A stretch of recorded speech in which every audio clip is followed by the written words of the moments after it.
It's the first edition of Business Incorporated for the week on Channels Television. Thank you so much for joining us.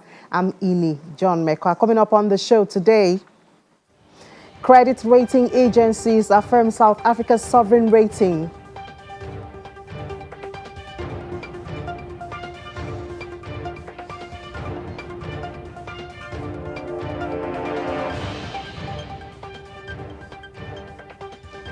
And the United States imposes wide-ranging economic sanctions against Ethiopia over violence in Tigray. African Development Bank approves new water policy for the continent. And just before we give you details of those stories, let's see how the markets traded at intraday. We begin on the continent, mostly negative sentiments on the African continent. Kenya Stock Exchange closed on Friday. Positive though, 1.12% gain on its index, while Nigeria's all-share index added 0.05% at intraday. Others that we watch were in the negative territory. South Africa lost 0.03%, while Egypt followed closely with 0.02% loss. In the Middle East, it was more green than red at intraday. Abu Dhabi gained the most, adding over 1%. And far behind was Saudi Arabia with a 0.10% gain. Then Dubai added 0.03%. And only decline at intraday was Qatari index, which was down 1.28%.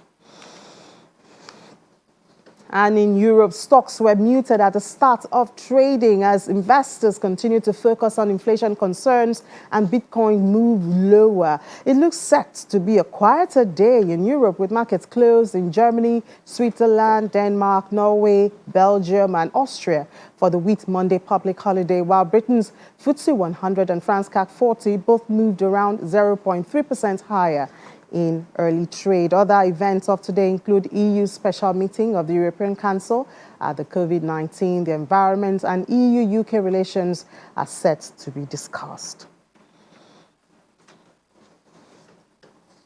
We'll move over to London now, where Juliana is waiting to give us updates on happenings in London and the UK generally. Good afternoon, Juliana. Thank you so much for joining us. Good afternoon. So steel price dropped 5% after China warned against excessive speculation. Why this attention on steel? Not just steel, actually, Inni. We've seen a price drop across the commodity markets, and it's because really the world's second largest economy, China, are the biggest consumers of raw products, and they have had a pretty fast economic recovery post a pandemic, and they are getting a little bit concerned about the shoot up in prices, and they've issued a stern warning. It was issued earlier this morning by China's National Development and Reform Commission. They said they are going to be doing a sharp crackdown amongst market speculators, and this has had a ripple effect across the markets, which is why we're seeing commodity prices dropping across all European, American and Asian markets, even here in the UK. Well, FTSE 100 opened higher, gaining 22 points in early trading. What's the update?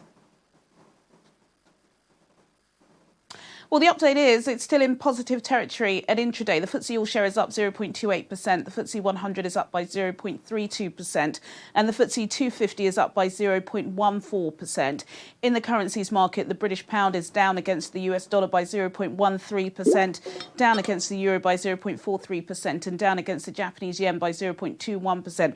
Worth mentioning a few stock prices for you. Inni, travel and leisure seem to be doing very well. Of course, they've had a pretty tumultuous couple of months, or over a year, in fact. But IAG, the parent company of BA, their stock prices up by nearly 2%. Intercontinental Hotels, they're the owner of Holiday Inn, their stock market prices up by over 2%. And the feeling within the square mile is, in fact, the June the 21st opening here in the UK, which is being called Freedom Day, is going to take place. That is the time of year when all restrictions here in the UK will be lifted. There will be no restrictions. There had been some concerns last week because of the rampant rise in the Indian variant that perhaps Prime Minister Boris Johnson will draw that back. But according to some recent reports, AstraZeneca and the Pfizer-BioNTech vaccine do seem to be working against this COVID variant, which is why investors are pretty comfortable today. Also as well on the FTSE 250, which is the domestic market here in the UK, Cineworld, the world's second largest cinema chain, has reported a better than expected weekend. I should know, I was there on a Friday night with my daughters. Peter Rabbit 2, which is pretty much the only film for children at the moment, has had a blockbuster start to their opening, so they're pretty happy. As soon as they updated the markets this morning with a much earlier than expected trading statement, their stock price shot up by 3.76%. Well, it shows that you had fun over the weekend, Juliana. Well, efforts to deal with running out of power mid-trip when using electric cars seem to be yielding results. Will this give more people the confidence to embrace the electric cars? Well, yeah, that's the plan, especially in time for COP26 that's taking place in Glasgow. Which is obviously in Scotland towards the end of the year. Britain is hosting this event, and they still want to show the world that they are the world leaders in hitting those net zero emissions. Also as well, the British government's Conservative Prime Minister Boris Johnson has said that he wants a ban on petrol and diesel vehicles by 2030. And the only way that industry bosses say that this can be done is if you make the charging of electric vehicles much more easier. At the moment, I believe there are about 500,000 electric vehicles currently on British roads, which is pretty much a staggering number. That is expected to double over the next year or so, which is why the Transport Ministry has put together this £300 million fund.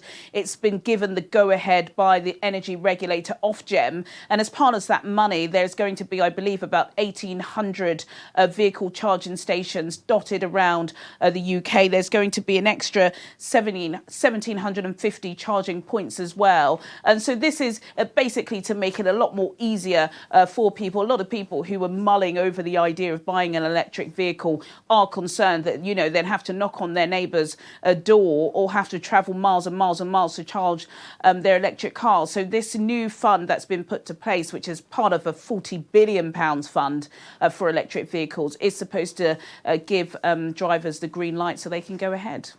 And I hope you embrace it soon too. All right, thank you so much, Juliana. Enjoy the rest of your day. So we move over to Asia now, where Asia-Pacific markets traded mostly higher Monday, but investors remain cautious over resurgence in COVID-19 cases in some parts of the region, as well as potential inflation pressures in the United States. In Japan, the Nikkei 225 rose 0.17%, trimming some of its earlier gains, while the Topix index added 0.44%. Chinese mainland shares reversed earlier losses as the Shanghai Composite rose 0.31%, while the Shenzhen component added 0.62%. Australia's AX 200 advanced 0.22% as major miners came under pressure. In South Korea, Kospi index fell 0.38%, and Hong Kong's Hang Seng index was down 0.26% as of the final hour of trading. And in the U.S., stock index futures traded higher today after the S&P 500 posted its second negative week in a row the previous week. Futures contracts tied to the Dow Jones Industrial Average rose 156 points. S&P 500 futures added 0.48%, while Nasdaq 100 futures were up 0.62%. Heading into the last full trading week of the month, the Dow is on track to post a gain for May, while the S&P is on track to snap a 3-month winning streak. The Nasdaq Composite, which is down more than 3% for the month, is on track to snap its longest monthly winning streak since January 2018, with its first negative month in 7 months. And in the oil market, oil prices rose in early trading today as potential snag emerged in reviving the 2015 Iran nuclear deal that could add more oil supply. Brent crude oil futures for July rose 1.1% to $67.16 a barrel, while U.S. West Texas Intermediate for July was at $64.25 a barrel, up 1.1%. Oil prices fell almost 3% last week after Iran's President Hassan Rouhani said the United States was ready to lift sanctions on his country's oil banking and shipping sectors. And still in the market, gold prices climbed on early trade today to hover near 4.5-month high, supported by a weaker U.S. dollar and growing inflationary pressure, while a slide in cryptocurrencies further lifted the safe haven metals appeal. Spot gold was up 0.3%, while U.S. gold futures rose 0.5%. Elsewhere, palladium jumped 0.7%, silver gained 0.5%, and platinum climbed 0.3%.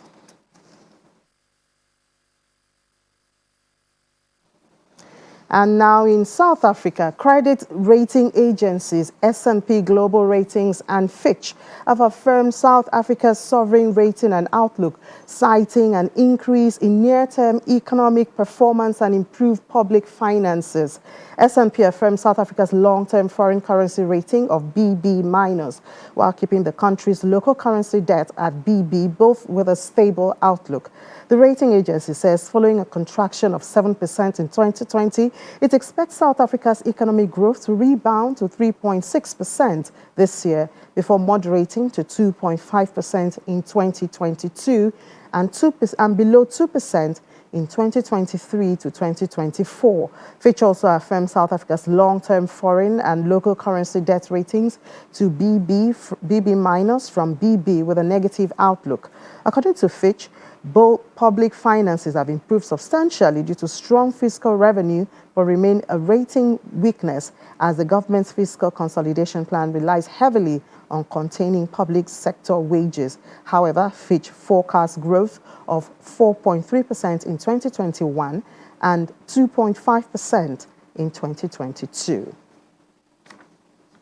And the United States has imposed wide-ranging economic sanctions against Ethiopia to push for an end of violence in Tigray that has killed thousands of people and displaced hundreds of thousands more. Visas to government and military officials from Ethiopia and its neighbor Eritrea, which is also involved in the violence in Tigray, will be restricted. According to U.S. Secretary of State Antony Blinken, the action sets back relations between two longtime allies in the fight against Islamic extremism in the Horn of Africa.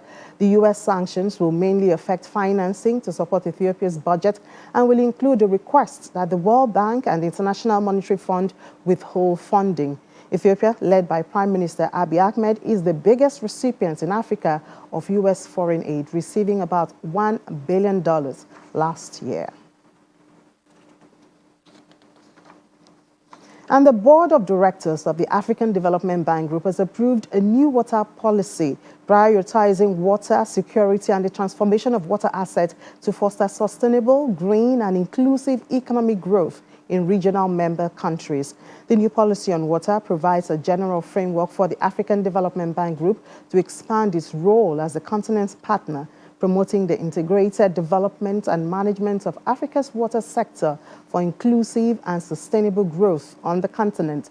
The policy aims to promote Africa-wide attainment of a minimum platform of water security with a special focus on areas of fragility, as well as assist African countries and sub-regional groups harness and sustain water resources productivity potential to support development. We'll take a break now. When we come back, we have more stories for you.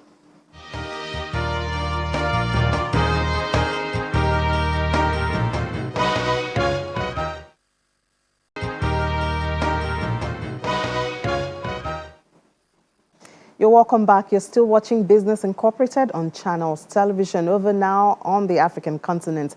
The state of the continent's economy and its growing debt has been a cause of worry to many.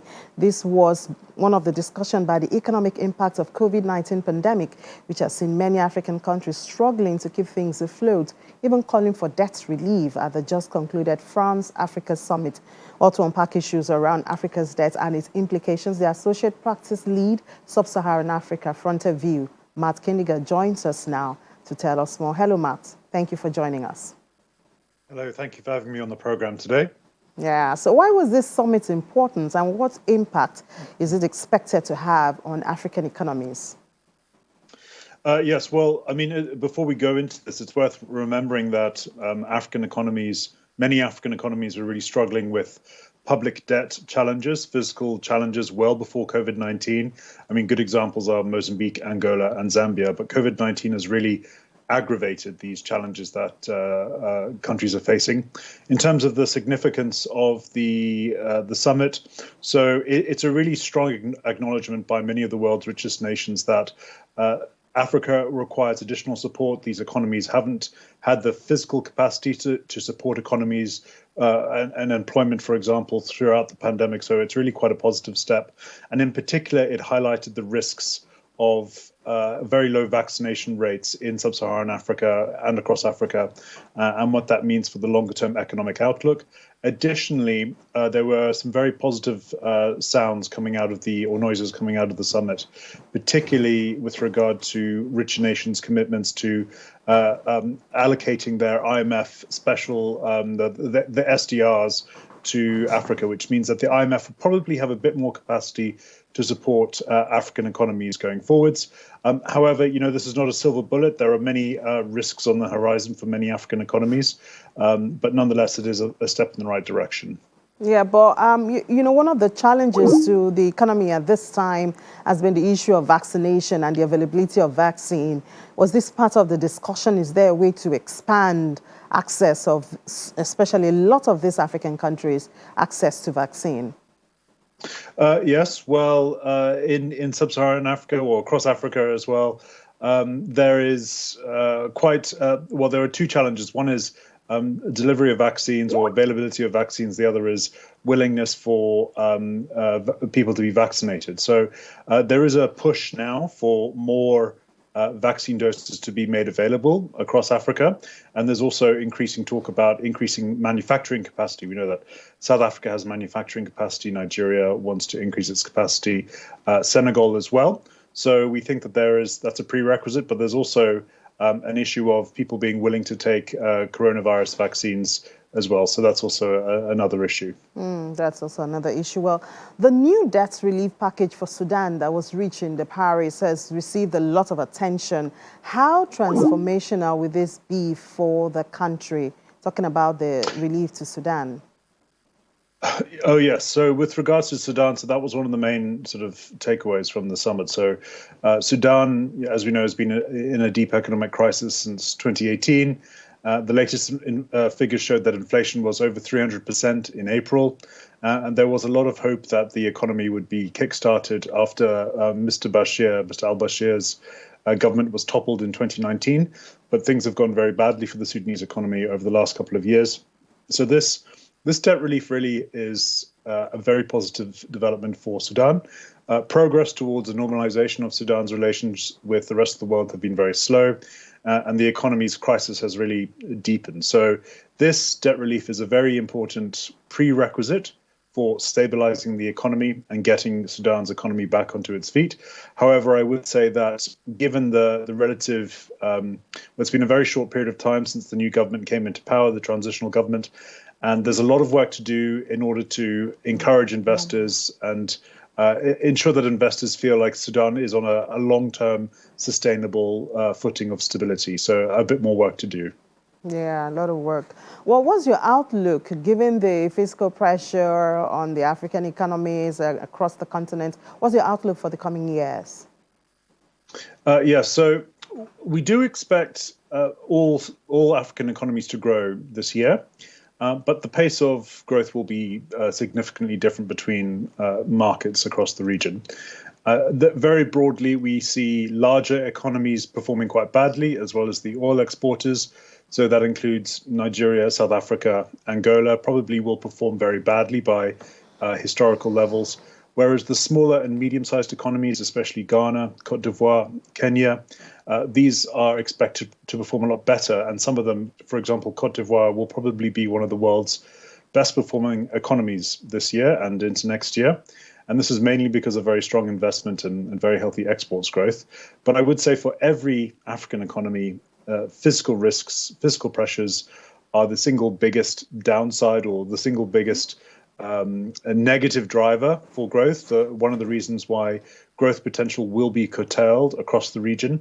So we certainly expect fiscal austerity, tax rises, spending cuts across most African economies, which will mean that growth will be below potential over the next couple of years.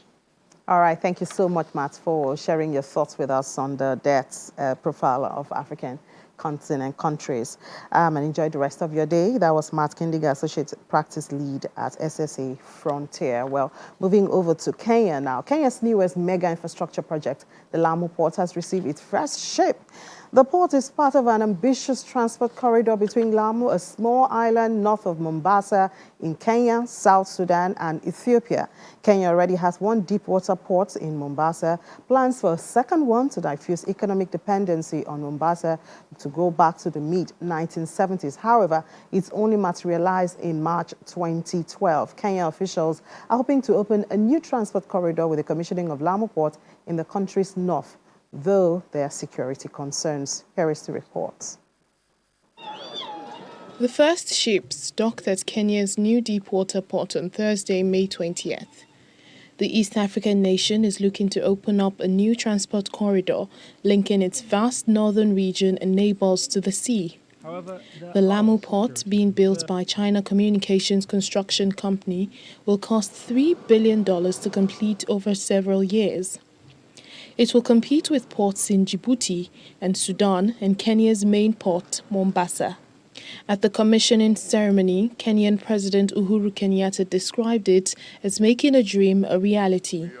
Rising berth number 1, and this means that we can start receiving ships and cargo at this port, and by July, berth number 2 will be ready, and by October of this year, the last berth, which is berth number 3, shall also be operational.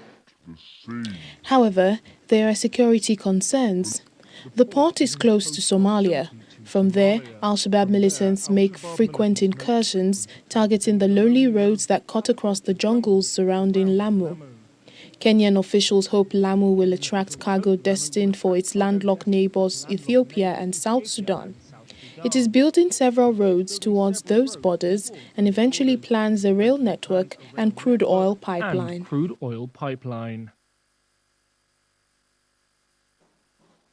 And just before we go, the Grain Marketing Board in Zimbabwe has paid $2.89 billion, covering all farmers who delivered grain to its depot throughout the country, with government saying private buying of maize is illegal, and those found doing so will be prosecuted. The country has recorded a grain surplus this past summer cropping season, and government has since stopped grain import. The move says will save the country about $300 million annually. More than 56,000 tons of maize have been received, and the total grain tonnage delivered to the GMB, including other crops, is more than 65,000 tons. In 2019, the government enacted statutory instrument statutory of 145/2019, which criminalizes the private sale of maize and soya beans. The banning of private maize and soybean sales is meant to protect the contractors who provide finance to farmers. And that's where we draw the curtains on today's episode of Business Incorporated. Thank you so much for watching. I'm Imi John Mekwa.